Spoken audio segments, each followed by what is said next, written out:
I hate crime.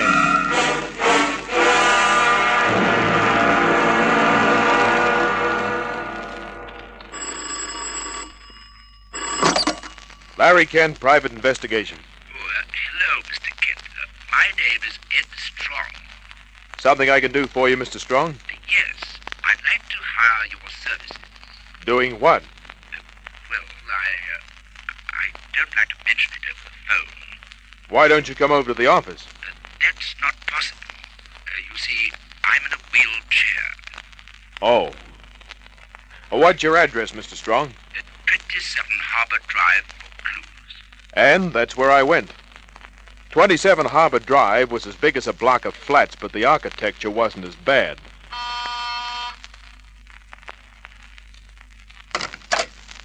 A gray-haired maid opened the door. Yes? I'd like to see Mr. Strong. My name's Larry Kent. Oh, please come in, Mr. Kent. She led me through a living room that was perfect for a game of bowls. We stopped in front of a half-open door. Mr. Strong is waiting for you. I went in. He was in a wheelchair facing me, hand out. I took it, felt the grip of an ex-athlete. Glad to know you, Mr. Kent. Same here. If you feel like a drink or a smoke, just help yourself. They're right behind you. Thanks, maybe later. Right now, business. Good. Have a look at that oil painting on the wall. It was a dame, a brunette, young, pretty, good profile all the way. My daughter, Merle. She the reason you want to hire me? You believe in getting to the point, don't you? It saves time. My daughter is very pretty, isn't she? Yeah. She's my only child. I'm afraid I've spoilt her. How badly? Well, she's headstrong, impulsive, impressionable. Well, that's not always bad. In this case, it is. Ever hear of a fellow named Tony Lawson? Sounds familiar. He's a racketeer, a gambler, a thoroughly bad specimen. So? My daughter is in love with him. She tell you? Yes. Well, it could be just one of those things. No, they intend getting married. He came here with her only this morning. It took all my willpower to keep from throwing him out, wheelchair or no wheelchair. Did you tell him or your daughter how you feel? Oh, no. That would have only made Merle all the more anxious to marry him. Uh-huh. What do you want me to do, Mr. Strong? I am having a dinner party tomorrow night, 7 or 8 friends. I'd like you to come along and meet Merle. Why? Well, as I said, she's impulsive and impressionable. If she can become friendly with a notorious racketeer, the chances are that the same thing can happen with a well-known private detective, especially if he's an American. You want me to make a play for your daughter? I want you to keep her away from Lawson. You can use any method you choose. Huh. Funny case. It shouldn't be beyond you. To show my good faith, here's a down payment.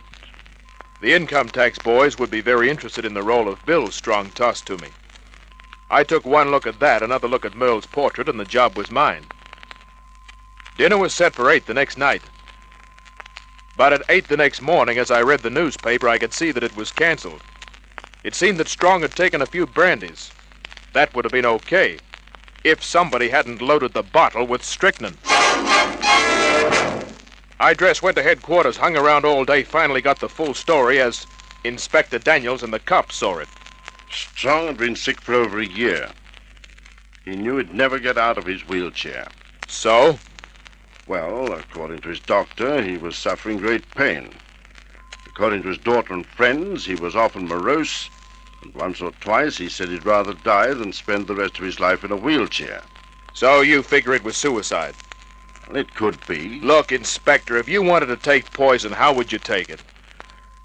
Now, let's not be silly. How would you take it? In a glass, of course. Right, but that poison was dropped in a bottle of brandy. Besides, no suicide note. They don't always leave notes. He was very fond of his daughter. Wouldn't he have left her some final word? She knows what... Why are you so interested in the case? I made a silly remark about murder being my hobby. He made a remark about his hobby, throwing private eyes out of his office. I went. The next day, developments on the case, or the lack of them, made the front page. The day after that, page 3. The following day, there was a paragraph on the funeral. The coroner's verdict was, in the lack of evidence to the contrary, death by his own hands. But I had some of Strong's money. The way I saw it, he was still my client. So I did some tail work that finally took me to a cafe. Merle Strong sat at a table, all by herself. I joined her, said, "Hello." Am I supposed to know you? We would have met at a dinner party, only your father was murdered. Murdered? My name is Larry Kent. I'm a private detective. Well, that doesn't give you the right to make foolish statements. Before your father died, he hired me Why? to keep you away from a skunk named Tony Lawson. I don't believe you. Do you know what Lawson is? I'm not interested in hearing your opinion. Still seeing Lawson, huh? That's none of your business. I'm making it my business. I must ask you to leave this table. If you don't go, I'll call the manager. I'll go. But just before I do, I'll leave you something to think about. Lawson's visit to your place was kept from the police. Why? Did he talk you into it? Please leave, Mr. Kent. I did. Next stop, an office in town. Sid Lewis, broker, horse owner, a character who'd gamble on anything from an election campaign to an earthquake. Well, Larry, want to invest some of your money? Nope, Sid, but I'd like to ask you some questions. Oh, yes, of course. How much do you know about Tony Lawson? Lawson, eh? Well, you know, that's funny. Funny? Yes. I just had coffee with some pals of his. We were talking about Tony. What did you say? Well, you know that gambling yacht, the one that anchored at... Yeah, it's called the Hebrides, isn't it? That's right. Well, Tony Lawson just took it over from Errol Martin. Bought it? Yes. How much? Oh, 40, 50,000. Where did he get the money? That's what we were wondering. You see, the deal must have been in cash. Martin always works that way. Ever been on the Hebrides, Sid? Oh, yes, lots of times. Can you get on now that Lawson owns it? Oh, yes, of course. Well, can you get me on? You? Yeah. They play for big money, you know. Well, I've got a few hundred to throw around. How about it? They give cards. You have to show a card to get you on the launch that takes you out to the yacht. Then get me a card, will you? Oh, well, it'll take maybe a couple of days. Well, that's okay. Send it to my office, Sid, and I'll owe you a favor. All right, Larry. 2 afternoons later, the card hadn't arrived. I rang Sid. Look, Larry. The head croupier said I'd get it in the morning. Good. When can I go out? Well, perhaps tomorrow night at 8. Fine. Incidentally, did you mention my name? Oh, I had to get the card. Right, as long as I know. Thanks, Sid. Oh, forget it. Goodbye. So long. I sat back, opened an Esquire, looked at all the pretty pictures. I dropped my Esquire.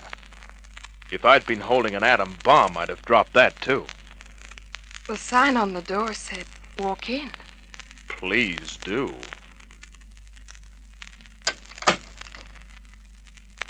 You're Larry Kent? Uh-huh. Oh, my name is Mildred Whalen. When I said I was glad to know her, I meant it. Red hair that would stop them on Pitt Street. Green eyes that would be a come-on anywhere. Long, graceful stems beneath upholstery that would look great in anybody's living room. A firecracker wrapped in gray gabardine. But she wasn't there just to give me an eyeful. I'm in trouble. What kind? I need your help. Doing what? Please say you'll help me. If I can, but start talking. I'm being blackmailed. By who? I don't know who. So far, there have been only phone calls. Then why? Well, some years ago, I posed for pictures. The story she gave me amounted to this. When she was just a kid starting out, she tried to break into show business by the wrong door. Now she was buyer for a fashion house. Big job, good pay. She didn't like losing it. But I will. If I don't pay £1,000 for those pictures. A lot of money. It's twice as much as I can get together. And the man is coming tonight. At 10. Want me to be there? Would you? Please. Where? My flat. I'll give you the address. It was a place at North Bondi. I said I'd be there at 9:30. I was. A lonely street, some cottages, one apartment house. I parked my car 100 yards from the apartment building. One small light bulb burning. Hedges lining the sidewalk entrance. A guy stepping from behind the hedge, the shine of an automatic.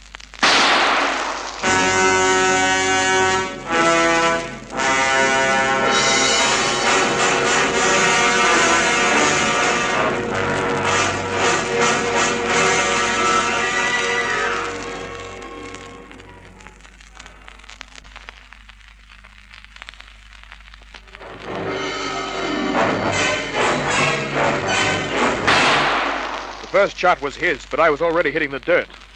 Then he was hitting the dirt involuntarily. He was dead. A window opened in the apartment house, then closed. I went through the thug's pockets quickly. A wallet, some keys, coins, cigarettes. I took the wallet, hit the road.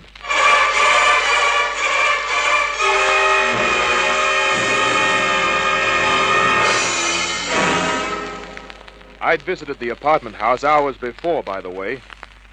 There was no Mildred Whalen. To make sure, I got the name of a tenant, found it in the phone book, called, and he told me there was no Mildred Whalen, nor a dame who answered to her description. Next day, I read all about my would-be killer in the papers. He was Chuck Gray. That check with cards and papers in his wallet. He was a notorious Melbourne gunslinger. That check with the 500 in his wallet. He'd been paid to nail me. Mildred was used to suck me in. At 8 that night, I was standing on a jetty. A launch, motor idling, was tied up alongside. Cards, please. Show your cards before you board the launch. All right. Next one, please. Okay. And you. All right. And mine. Larry Kent. All right. There were about 20 of us in the first load. At the yacht, a long gray thing, we climbed up a gangway. We were ushered into a big, low room. 3 waiters went through with cocktails and food. There wasn't a gambling table in sight. But when we were 5 miles out, roulette wheels and tables came out of the walls and the fun was on. The lowest chip was 5 quid.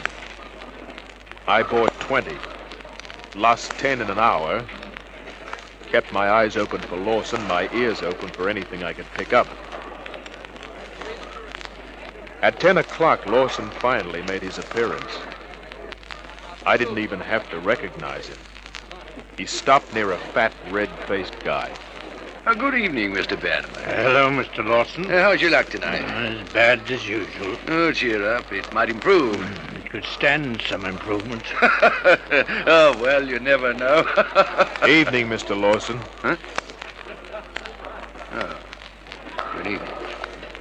Don't you know me? I'm sorry, I don't. The name's Larry Kent. Oh, how do you do, Mr. Kent? Having any luck? Not as good as I had last night.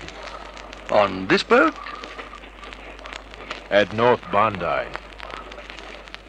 A bullet missed me by inches. Bullet? Yeah.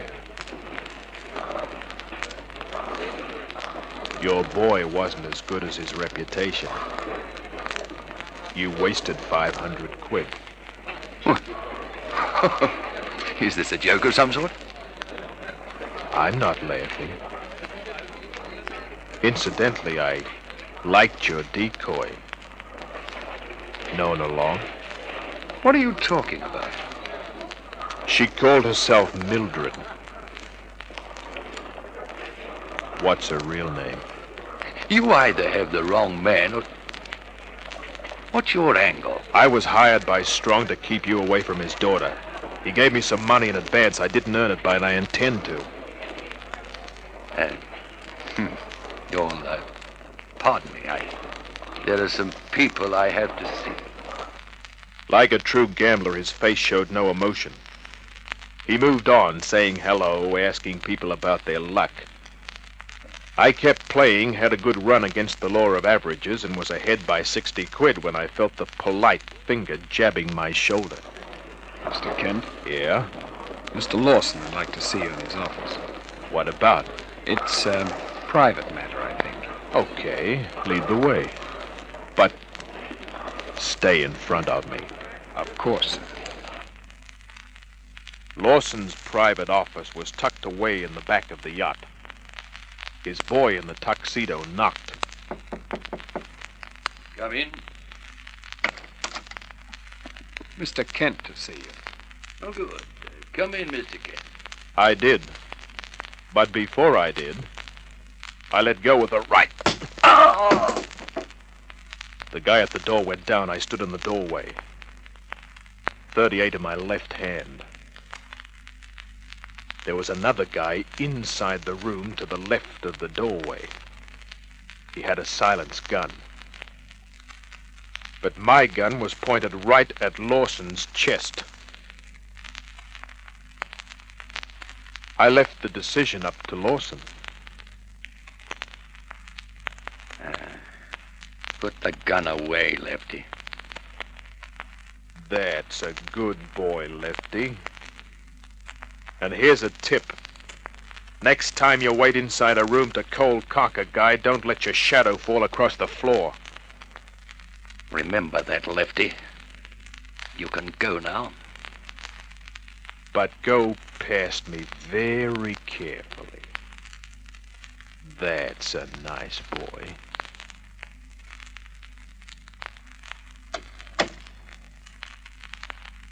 Yeah, you're a hard man to nail down. Better guys than you have tried it, Lawson. Uh-huh. What happens next? I leave that up to you. Very well. First, I'll tell you that Merle mentioned you. That meeting in the cafe. Yeah. You were wasting your breath trying to warn her. She's in love with me. She gave you the dough to buy this floating two-up school, huh? She loaned me the money. You killed her father. You'd have the devil of a time trying to prove that. But you're scared of what I know. The fact that you were in his house the day he was killed. The day he died. The fact that you hired a gun cell to put me on ice. He's dead. Mildred isn't. We'll find her. We'll make her talk. We? The cops. And me. How much money did Strong give you? Couple of hundred. If you go out to the roulette table, put it all on number 7, the red, you may win. And If I do. Then you put the money in your pocket. Sit down. Wait till we go back to the jetty. And then you go on a nice, long holiday. When you get back, you've forgotten everything. Interest you? No. For two good reasons. Which are? One, I don't play ball that way. And two? The minute I drop my guard, you'd have me dropped. I give you my word. Oh. That was my answer, just a laugh. I went to the door. Made sure nobody was laying for me, said goodnight to Lawson. Back in the gambling room, I stayed amongst the crowd. Midnight. 1. 2.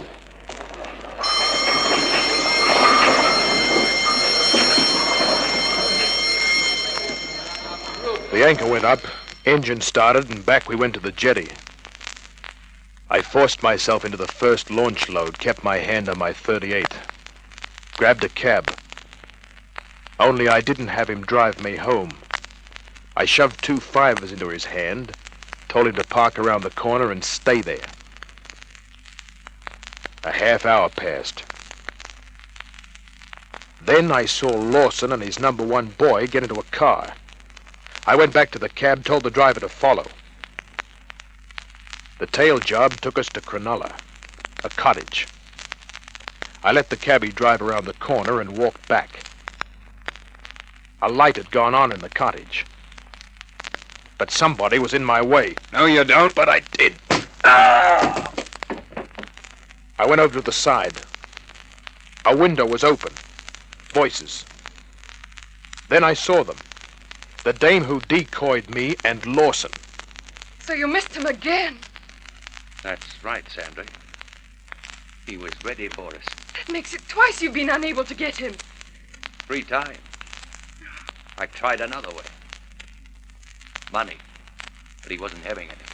What are you going to do now? There's only one thing I can do.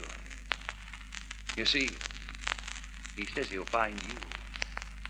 Make you talk. I never would, Tony. You know that. I'm afraid you might, Sandra. Tony! Sorry. I can't be taking any more chances. No, Tony, no! He had his back to me, but I could see the butt of his gun as he took it from his pocket. Sorry, Sandra. Oh. Really sorry. Freeze, Lawson. Here by the window, Sandra. Or should I say Mildred? He had the gun pointed to your back, Tony. I'll use it if you make a move. He has someone else outside, Kent. He's taken care of. What do you have to say to that, Tony? I'll double that offer, Kent. Don't try turning. Stay just as you are. Triple. No dice. It's big money. And you've really got nothing on me, you know. I've got Sandra.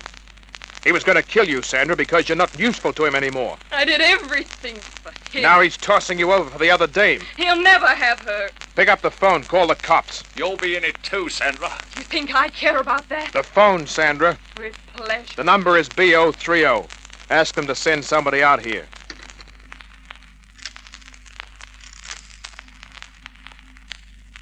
No. He turned, gun swinging. He dropped. Start dialing again, Sandra.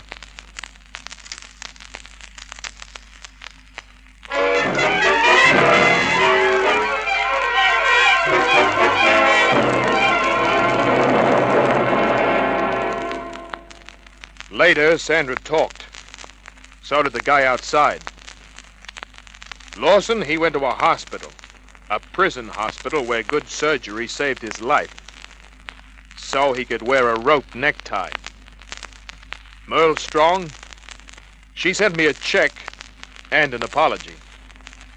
Me? When the cops let me go, it was mid-morning. I had a few hours' sleep, a shower, and a shave. Then I went to a carnival.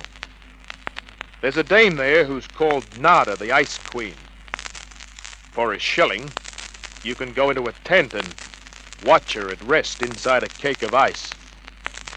But, take it from me, she's not really cold. Good night.